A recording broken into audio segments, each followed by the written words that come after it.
Hey, free go, man. Let's get straight to the biz. Yo, today is Monday, August 28th, 2017.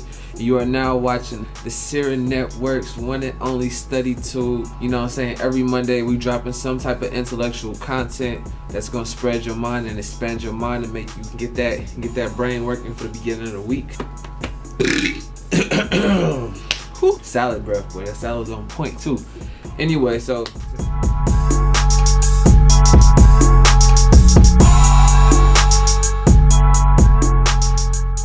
today we got a pretty quick, short, simple study tool. We're gonna get straight in, straight out.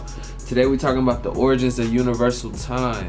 You know, I was curious to just think about like when the time started, who came up with it, you know what I'm saying? Because I'm so tormented by the idea of time and how much time we have left and how much time I had to do this and to do that. And I was just like, yo, you know what I'm saying, one of them That 70s Show moments. I'm sitting here like, you know what I'm saying, yo, where did time start from? Who created time? So today we're gonna get out the definition of time, the origins of universal time, how was it calculated, like what's the formula, what's the system to understanding time, and when does a day begin and end? Because you gotta think about it, like eventually at some point on this earth there's gonna be a spot where you could jump to today, you could jump to yesterday, you could jump till tomorrow, you know what I'm saying? It's gotta be a line somewhere that divides it up. So that's what we finna check out today. I hope y'all enjoy it. Y'all click subscribe if you like to expand your mind.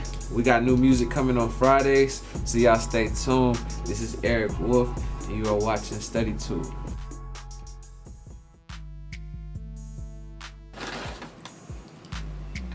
My bad, y'all. Smashing on some graham crackers, you know what I'm saying? But anyway, alright, so the first thing is, what is time? So I just looked up the quick definition of time. The indefinite continued progress of existence and events in the past, present, and future regarded as a whole. The second definition is a point of time as measured in hours and minutes past midnight or noon.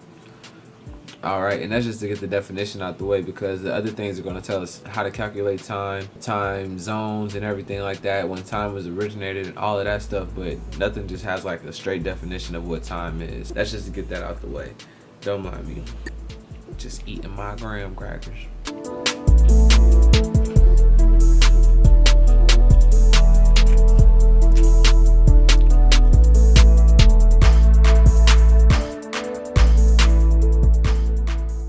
Alright, check. So the first video is going to break down the origins of universal time and who came up with it and where it began. In the old days, each town would keep their own times, with a town clock being set to noon when the sun reached its highest point in the sky. However, by the late 19th century, rail had begun to move people across great distances. Schedules became very confusing, as each stop was based on a different town's time. I can imagine. Thus, a need emerged to standardize time so rail could operate more efficiently. In 1884, delegates from 26 countries met in Washington, D.C. to agree on a prime meridian as a common 0 point for longitude. So boom, there's our answer right there. In 1884, 26 countries came together in Washington, D.C. to decide that they needed to agree on a time system. Let's watch some more. The result was Greenwich, England, being selected as the international standard for 0 degrees longitude and established the 24 time zones. Today, most countries follow the hourly deviations, though they do not always align with longitudes for reasons such as keeping the entire country in one time zone or altering times at certain times of the year, for example, daylight savings time. Time zones are based on the fact that the Earth moves 15 degrees longitude each hour. Since there are 24 hours in a day, there are 24 standard time zones. Boom, so it's 360 degrees because it's a sphere, and it takes about 24 hours to make a complete turn. You divide 360 by 24, you get 15, and that's why it's cut off into 15 degrees in longitude. Is that the right word?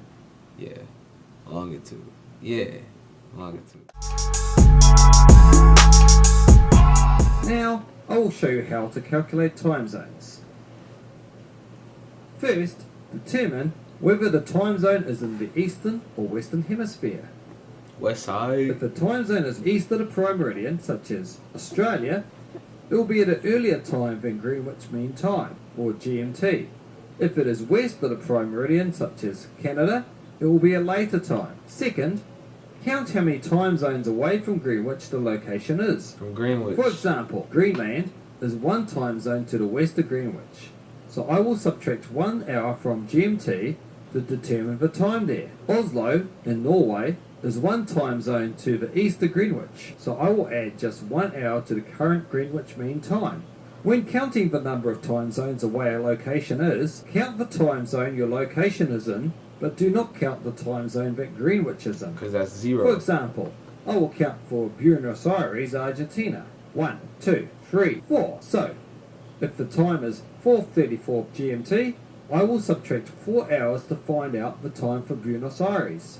Word. The time will be 0:34.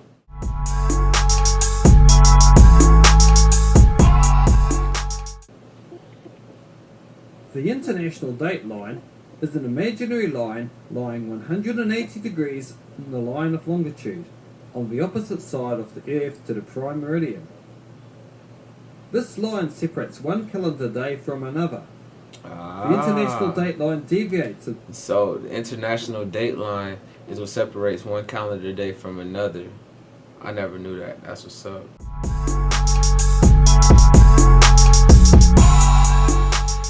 So the international date line is an imaginary line on Earth's surface defining the boundary between one day and the next. So that's the answer to what we was looking for. We were looking for that spot on the Earth where it could be yesterday and it could be tomorrow. You know what I mean? Just one little line separating it. And the crazy thing about it is the date line is not straight. It says here the date line runs from the North Pole to the South Pole and marks the divide between the Western and Eastern Hemisphere. It is not straight but zigzags to avoid political and country borders and to not cut some countries in half. That's crazy. That's crazy. So what happens when you cross the date line? When you cross the international date line from west to east, you subtract the day, and if you cross the line from east to west, you add the day. Depending on which time zone the country follows, the time difference on either side of the line is not always 24 hours. That's the answer to that question. So, yeah, the international date line. Sounds like a hotline. Yo, and that's gonna do it for today's study tube. I appreciate you watching. If you stuck around and watched it, everybody's not into that type of stuff. Like I say, this is what I do in my spare time anyway, so I decided to dedicate at least one day a week to just sharing intellectual content to my supporters. The music is about to get back started on a consistent basis. I'm gonna be dropping a song every Friday. That's gonna be another installment to these segments and to this network. I'm working on something real big. We just gotta get these wheels turning. You know what I'm saying? I'm doing it all by myself. I got a couple people helping me, but besides that, I'm doing it all by myself. So show some love, click subscribe. Y'all stay tuned. Hey, freako, man, let's get straight to the biz. Red pill gang, gang, gang. Wolf mob, we out. You know what I'm saying? Breakfast is ready. Thank you. You're welcome, babe. Thank you, babe. All right. Get money, we go get money.